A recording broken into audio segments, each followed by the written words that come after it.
What's up, everybody? Welcome to the ESTNN Weekly Brief. My name is Malik, and this week we've got pros quitting the Overwatch League, a shiny new LCK trophy, and a whole host of roster moves across esports, so let's dive right in. In league news this week's Riot Games has unveiled a brand spanking new LCK trophy. Riot will award this shiny baby next weekend to the winner of the matchup between SK Telecom T1 and Griffin in the LCK finals.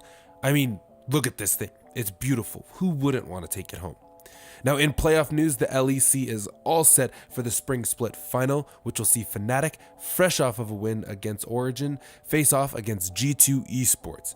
Now, over on the American side of the pond in the LCS, Team Liquid faced off against TSM. Who do you guys think will take home the trophy?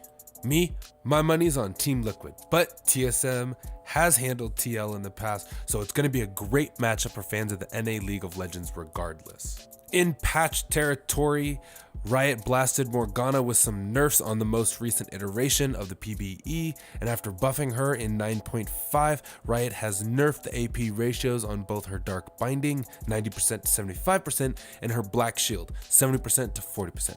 Now, these changes seem to push Morgana into pure support territory, but we will have to see what these changes do in the next patch. Moving on over to Dota 2, we got some tournament troubles. That's right, ESL One Mumbai has seen several different teams drop out of the competition to focus instead on a tournament that award DPC. A total of 5 teams have withdrawn from Mumbai, including Alliance, Ninjas in Pajama, Gamebit, Chaos EC, and JStorm. ESL One Mumbai ends only one day before the start of OGA Dota Pit 2019, forcing the aforementioned teams to withdraw in favor of practicing for Dota Pit. There's also some roster news to go over, starting with Natus Vincere. Na'Vi announced that they will play with a stand-in at both ESL One Mumbai and the Birmingham Invitational. The CIS team has replaced Seneko with Misha, only saying that certain issues necessitated the switch. Team Aster has lost 2 of its players as well, namely Chai Mushi Ye and Fu Q Bin. They haven't been benched, but instead decided to leave on their own accord, with Peng 88 Jin and Weiwei Amazon's Liu taking their place according to Team Aster. Buckle up, boys and girls, we've got lots of Overwatch news. Overwatch's next PvE archive event, titled Storm Rising, is coming out next Tuesday, and according to Blizzard, Storm Rising takes place 6 years before present-day Overwatch lore, and it'll run from April 16th to May 6th.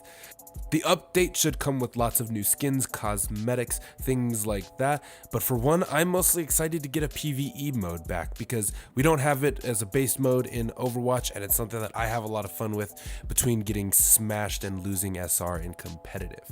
Now, the roster for the event is likely to be Tracer, Mercy, Genji, and Winston, according to the teased audio file posted on the official Overwatch Twitter. The Overwatch League burnout is apparently quite real.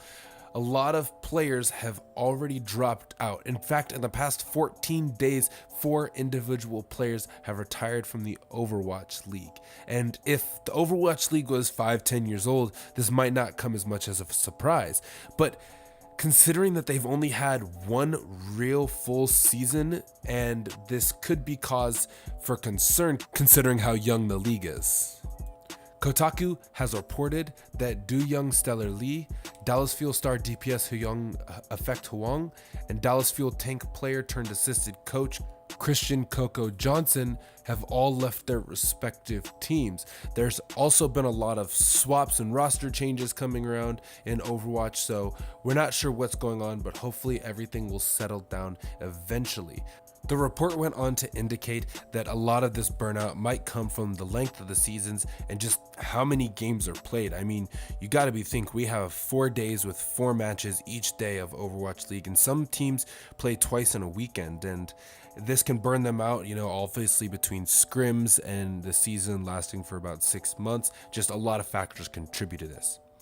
In unrelated Overwatch League news, fans have gotten to see some awesome DPS compositions come back in the league during the open weekend of Stage 2. We've got highlights up on the site, but most importantly, Haksal and Ivy just absolutely killed it. It's not really news, but I'll take any excuse I can to praise DPS coming back into the Overwatch League. Now let's get talking about CSGO. There's been a flurry of Counter-Strike news this week, mostly dealing with rosters, so let's recap really quick. So Dennis has returned to NIP after his brief R&R, sending Draken to the free agency. Draken played both Star Series Season 7 and Blast Pro Series Sao Paulo with NIP. Renegades have added Owen Smuya Butterfield to the roster to replace Sean Gratification Kai Y for the time being, as the Australian Opper works out some visa issues. Smuya will play with the Renegades to start ESL Pro League Season 9, which kicks off on April 12th.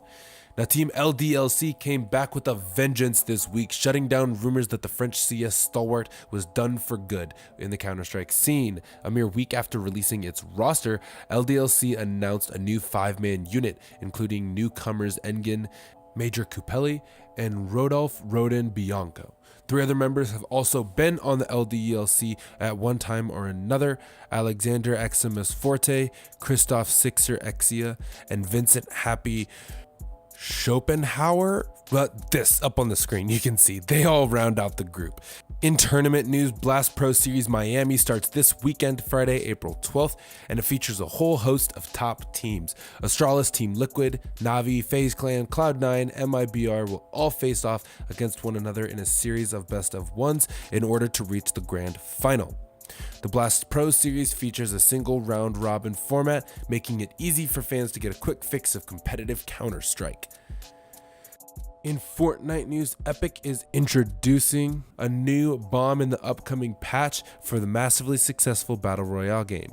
It's called the Shadow Bomb, and the new explosive was data mined like they always are. Look for it to arrive on the next update.